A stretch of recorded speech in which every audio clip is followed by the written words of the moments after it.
Welcome. The regular season is over. For 18 teams, their journey for this season is over. The coaches will have already met with their players to discuss the season.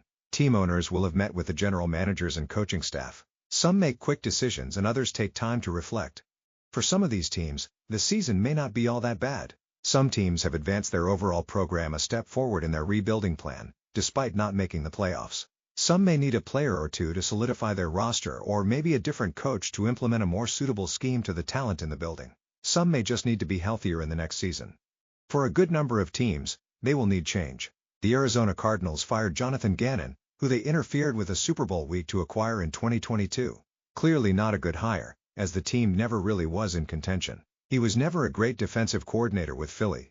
Just had good talent. The Cleveland Browns parted ways with Kevin Stefanski, who many people felt mismanaged Shedeur Sanders. Despite being a two-time Coach of the Year, the Browns retained Andrew Berry, who saddled Stefanski with all those quarterbacks, not seeing winning in the near future for them until they get the biggest task figured out. It was clear as day that the Las Vegas Raiders would part ways with Peter Carroll. It clearly was not working and they just lacked the talent and scheme to compete. They have so many problems on their roster and the next hire will have a tall task ahead. Tom Brady will play an integral role once again. I was kind of shocked that the Atlanta Falcons decided to start over once again. Raheem Morris finished strong. But, while he got the Panthers into the playoffs, the Falcons were long eliminated. But they relieved their general manager of his duties as well. A complete reset for a team that expected to contend sooner than later.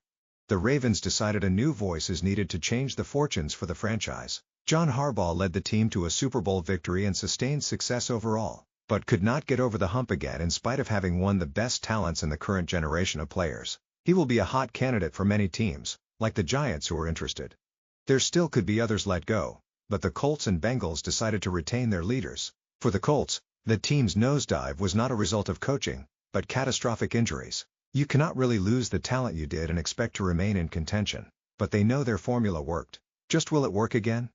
Now, let us discuss the action on the field. Starting with my Eagles, who decided to rest the vast majority of their starters, allowing Smitty to play to reach 1,000 yards. I have no issue with the decision, but I hope that Tanner McKee would have played better. And that the backups would have stepped up to the plate a bit more. They had a chance to win the game and clinch the second seed, but it slipped away. So, naturally, people will blame the decision to rest the starters. Now, we have to face the San Francisco 49ers, who lost. The winner gets the division and a bye battle on Saturday. Despite the injuries and disgruntled star, the Niners had a great season. Not a great showing on Saturday. Ideally, we would have faced the Packers, who we have had their number of lately. But the Niners are beatable, despite being formidable at the same time. I am not a big fan of the Niners because I believe they make too many excuses and talk too much. But they have talent. The Bears will get a rubber match against the Packers, both of whom lost this weekend. The Packers rested their starters as well and did not put up much of a fight against the Vikings. The Bears lost a close one to the Lions. The Seahawks end the regular season on high note and will get a week off to prepare for their first playoff game. But, they still look beatable as well. Every team in both conferences are. But the Seahawks have shown their resolve over the last few weeks. The best game of the weekend was the Pittsburgh Steelers taking on the Baltimore Ravens for the division and the final playoff spot available. The Ravens jumped out to an early lead, but the Steelers were able to tie it in the second half. Great late action where the teams traded late touchdowns and then took turns missing kicks. Hindsight is 20/20. Sure, after your kicker misses you understand that maybe you should have done something to shorten the distance. But I wonder how much more pressure was added by a missed extra point, where the Ravens' kick went from being a kick to tie the game to one to win the game, the division, the final playoff spot, and home playoff game. The Ravens were clearly shocked, but I would think that the Tampa Bay Bucks feel much worse. They won their division battle against the Carolina Panthers at home, but their fate was decided by a Falcons-Saints game that featured no playoff team. The Bucks won but are going home because the Falcons won. The last week of the season is so final for 18 teams every year, but it must hurt a bit more when you do your part and still fall short, or when you miss a kick and lose the win and go to the playoffs game. Brutal for the teams and fans. My picks for the wildcard round. The Packers and Bears will meet for the third time this season with each team winning a game. The Bears are playing well at the end of the season, which is what you want to be doing at this time of the year. The Packers lost some talent to injury, but brought in some reinforcements to lift the struggling team. In this game, I will take the Bears to win close over the Packers. The Packers knocking out the Bears would be helpful to my Eagles if they win, but I think the Bears are just the better team right now and are playing well. The Chargers and Patriots will be an interesting game featuring two stud quarterbacks. Justin Herbert is in the playoffs once again facing the new Patriots, who are back in the dance with new coach, second-year quarterback. The Patriots have been so consistent despite playing the easiest schedule in the league. The Patriots will have an advantage in health. So many players have been lost on the line for the Chargers, which is why I believe the Patriots will win this game. I think the Patriots will just have the ability to take advantage of the injuries. The Rams may still be the best team in the league regardless of record. For much of the season, they were clearly among the favorites in what might be Matthew Stafford's last campaign. But a loss to the Panthers followed by a loss to the Falcons changed the course of their season. I think the Rams will have the opportunity to right the ship in this rematch. The Panthers do a great job of taking advantage of mistakes. I believe the Rams will clean up their act and eliminate the turnovers to win.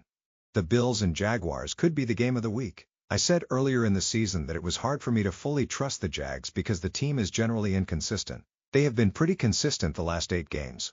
But I think the Bills will be super motivated in this game and their experience may be an important factor in this game. I will take the Bills with the best quarterback in the field to win a close one against the up-and-coming Jags. The Steelers won a game they probably should not have in the last game of the season. They also lost a game in the second-to-last game that they should have won. The Texans started off with 3 straight losses and turned it around. The Texans have the league's best defense and the offense is playing better. I think the Steelers can win this game, but the Texans will be formidable. I will take the Steelers for the upset. They have won games all season against teams they should not have beat. Finally, my Philadelphia Eagles host the San Francisco 49ers. The Niners had a great season in overcoming injuries. The Eagles had a great season where they largely had to overcome their coaching. This is growing into a really good rivalry. Both teams made 2 Super Bowls against the Chiefs. Only the Eagles changed the ending. The Niners have great coaching, but they continue to struggle with health. I think the Eagles can prevail at home. With our rowdy crowd and health advantage, the Niners are a formidable foe and have a chance. But I think, maybe hope, that our talent advantage is able to shine. Now let us discuss the key current events of the past week. The top story for this past weekend was the United States capturing Venezuelan President Nicolas Maduro in what was described as a law enforcement action involving special black ops and other federal agencies, where Maduro was taken to be tried in the United States. The United States is accusing Maduro of drug-related offenses, weapons charges, and being affiliated by a drug cartel. The Venezuelan dictator called himself a decent man, but he is an iron-fisted ruler who is not really the legitimate leader. If you consider that he simply stayed in office when the results seem to have put the opposition in power, then he had the opposition exiled. Using his government's own data, the opposition proved he was not a decent man when it comes to political power and fair elections. Neither Republicans nor Democrats view him as the legitimate leader of Venezuela. There have been calls for him to step down and give power to the lady the people actually elected. But he simply was not going to yield power when he is propped up by nations like Russia, Iran, Cuba, and Colombia, who exploit the resources and funnel drugs through the nation for illegal entry to the United States. Maduro had the chance to step down and leave peacefully, but chose not to. And the Trump administration decided it was going to take action to bring the alleged drug kingpin who is reportedly aligned with drug cartels to justice. I agree with the sentiment many put out that this was a shocking event. This is far from the first time the United States has been involved in regime change. We have seen different forms of it over the years, either through direct conflict or helping the opposition overthrow the uncooperative person in power. I do think we have to be careful with the idea of regime change and make sure it is not used without just cause. Simply not being cooperative with our interest may not meet the bar for changing the power dynamics of a sovereign nation. In this case, it seems like there has been credibility that drug shipments were being shipped out of Venezuela and targeting entry into the United States. Like many other socialist leaders, their nations become dens of corruption, iron-fisted rule, where economic resources are not used to help the people, but empower the criminal element that keeps the dictators in office. As you stated, Maduro is not the legitimate leader of Venezuela. He simply is not. He was not the victor. Like any communist or socialist, they will take power and then never leave and use force to keep the people under their thumb. Remember that many Dems called for his ouster, but were too reliant on buying oil from him to cover their green energy inflation blunder. Still, there is a natural uneasiness as it is not necessarily the engagement we thought would happen from a president that wants to be a peacetime president and has done a great deal of actions that created peace throughout the world so far. It is positive that there seems like there is not likely to be a military conflict or drawn-out battle, if the plan goes as intended. There is legitimate concern coming from both sides of the aisle. But I do think there is legitimacy in removing a dictator who is allegedly peddling drugs into our communities and funding our enemies. We do not want to be drawn into any more never-ending military conflicts, but America should not continue to stand aside and watch our enemies strengthen, grow their influence in our region, and send their people here in illegal caravans. In many ways, Maduro and other socialist cohorts have been fundamentally responsible for what some on the right describe as an invasion of our southern border. The economic burden on border communities, increase in crimes, and the drugs that go along with the illegal immigration. There will be no military conflict as the United States appears to have coerced the acting president to make the changes the United States wishes the Venezuelan government makes. And she can potentially be a transformative figure in their economic revival, if their expected transition to a market economy holds. Venezuela will need to break its ties with terrorist organizations connected to the rogue nation of Iran. Needs to break ties with Cuba, who is exploiting them and their resources. And they need to stop being a conduit for Colombia, a nation known for its own cartel activity. It is natural to buy into the idea of strength in numbers, but what have these rogue partners actually done to help Venezuela and the people? Nothing but exploit it for their own political interests and global agendas, much of which have been a detriment to the world. There are naturally critics of the event. And there is a narrative that the whole ordeal is concerning access to the oil in Venezuela, which was already being sold to the United States, if these people actually paid attention. But the oil profits are not currently being used to benefit the people of Venezuela. It is simply not. Rather, it is being used to prop other socialist regimes, which is why Venezuelans have been fleeing their nation once they get the chance. Per some reports, the benefits of the supposed resource-rich nation is used to prop up nations like Cuba, which is expected to fall, and to support the criminal behaviors of its neighbor in Colombia, known for its cartels. Maduro reportedly blamed the drugs on its notorious neighbor during a recent interview. Venezuela was the poster child for why socialism is a proven failure. One of many nations where people succumb to pledges by future dictators to change the society and economy for the people. But the people were not the people these dictators wanted to appease. The American political left has unfortunately embraced socialism as its core economic vision to some degree. Many people who are smart enough to not believe the harmful ideology hold out hope that if done right, a system where the government is put in the center of society and the economy will bear fair outcomes, and better outcomes than a society and economy built around the people. Socialism by any name is a proven failed economic experiment. It is destructive, oppressive, and harmful to those that live in it. People only thrive through corruption and finding the weak to exploit. Rather than people becoming good neighbors, workers, entrepreneurs, and inventors, they only benefit by being a stooge to the state, rewarded for helping to turn in opposition or malcontents. Socialism is not sustainable. Many of these socialist nations rely a great deal on the generosity of external sources. Venezuela relies on funding from the United States and Europe to feed its people, when they use their economic assets to prop up Cuba, Colombia, and other rogue regimes. But it now has the opportunity to be a beacon of change in the socialist region and become an economic stalwart. If we are going to resolve our ongoing issues with illegal immigration, then we do have to address the issues that drive the problem. Is that not what Democrats have been saying for quite some time? You have to address the issues as well as hold those accountable who commit the crime of illegal immigration. There is a great deal of money involved in illegal immigration, where money transfers to these nations prop up family members left behind, fund illegal organizations that aided and abetted in the immigration crimes, and other activity like smuggling, human trafficking, and others associated with it. Turning these socialist nations plagued with corruption, rampant crimes, and oppressive governments in the market democracies would go a long way with reducing those who join caravans to illegally enter the United States and exploit our taxpayers. In order to make change effective, these nations need to understand the need to exchange goods and services that are beneficial to global partners in exchanges for a mix of goods and services that are needed there. The left will advance the narrative that this is all about oil. It is not, but oil is the best resource they have to fuel their growth and elevate their society, economy, and most importantly, their people. They need to be able to engage in fair free trade, rather than serve as a conduit for deadly drugs, terrorism, and expecting the victims to provide aid to its people. The left all too often views anything as exploitative unless you are taking from one to give to another. But when you empower a nation to use its resources to engage in global trade in a market-based manner, you plant seeds of economic freedom. Freedom over its own affairs in the future. Sure, they will need some assistance, which America and our European partners should be able to assist as we have done in the past efforts that changed leadership. Many nations do not have the technology or capability to mine energy or refine it. That is where our companies can help them create market-ready assets. Foreign aid is really grift to some degree, and it truly does not really help beyond the basics. In reality, there is a need to actually elevate people and their societies to become global trade partners, which is what will hopefully be the outcome here. We are so used to organizations convincing policymakers to send money to nations through their channels, where the assistance is the bare minimum.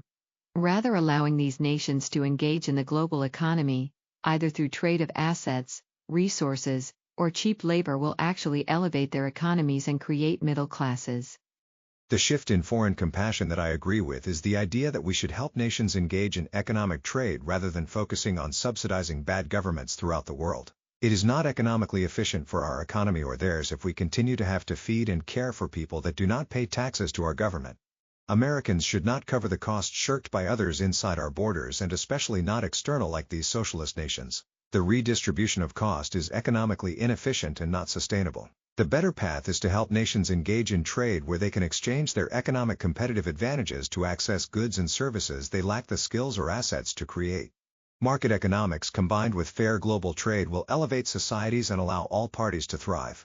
Dependency is the worst thing you can do to an able-bodied person who has the potential to pursue their own economic vision. It robs them of their humanity and free will. While there will be those that need assistance and cannot help themselves, which deserve care and consideration, protect that ability and reduce the overall burden by reserving assistance to those who truly need it. We need to speak more about the dangers that exist with socialism, which is generally regarded as communism light. Socialist economics eventually devolves into a system of corruption. The idea of a shared society is a lie to cover the reality where those able to brutally achieve power will use the people as pawns to remain in power.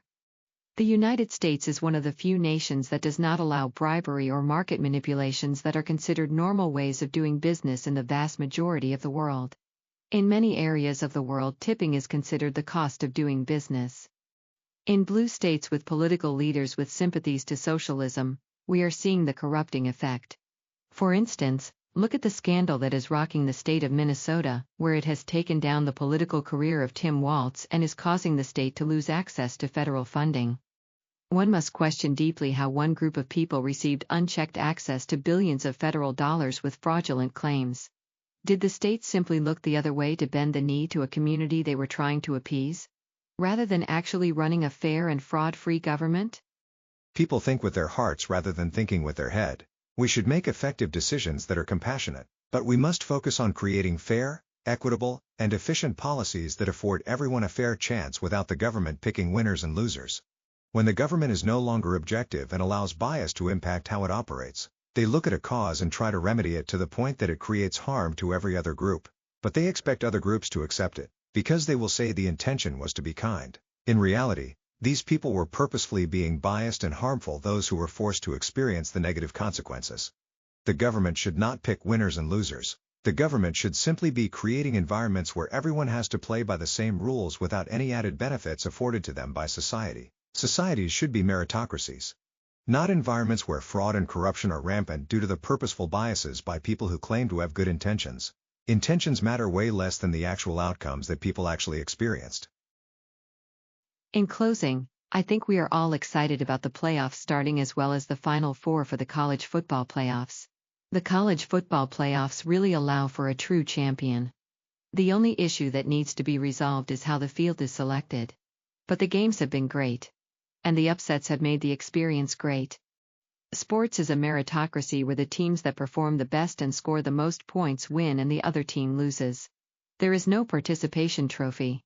Rather, the defeated teams gets the motivation to raise their performance, quality, and talent level for the next season. There are no guarantees. No efforts to take away success from those who earned it to appease the emotions of the team that came up short. That is what we need to learn in life.